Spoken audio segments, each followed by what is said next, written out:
April 29th. Washing away the dust of life.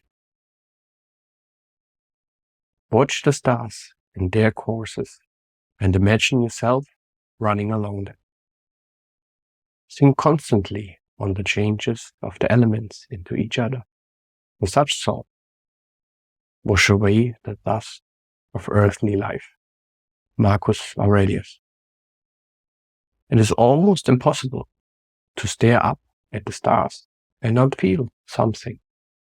As cosmopolitist Neil deGrasse Tyson has explained, the cosmos fills us with complicated emotions.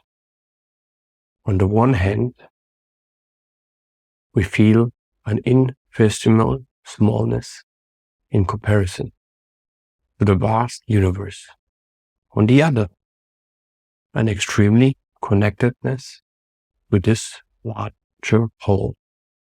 Obviously, given that we are in our bodies every day, it's tempting to think that's the most important thing in the world.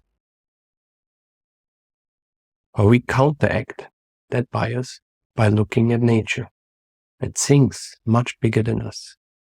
A line from Seneca, which has since become a proverb, expresses Marcus' insights well.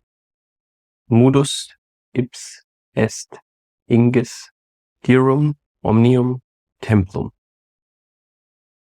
The world itself is a huge temple, all the gods. Looking at the beautiful expanse of the sky is an antidote to the nagging pettiness of earthly concerns. And it is good and sobering to lose yourself in that as often as you can. Thank you for tuning in to today's episode of I'm Max with your host, Max Roag. If you found value in our journey together, don't forget to subscribe so you never miss an upcoming episode. Loved what you heard? Take a moment to capture a screenshot and share it on your social media platforms. Don't forget to tag Max. He's excited to share in your experience and offer his gratitude in return. For those eager to dive deeper, discuss today's topic, or if you're interested in being a guest on the show, please check out the show notes for all the ways to connect directly with Max. Max appreciates your choosing to spend your valuable time with him. As you go about your day, remember this empowering thought. You are your own hero. Until next time, keep exploring, keep learning, and keep growing.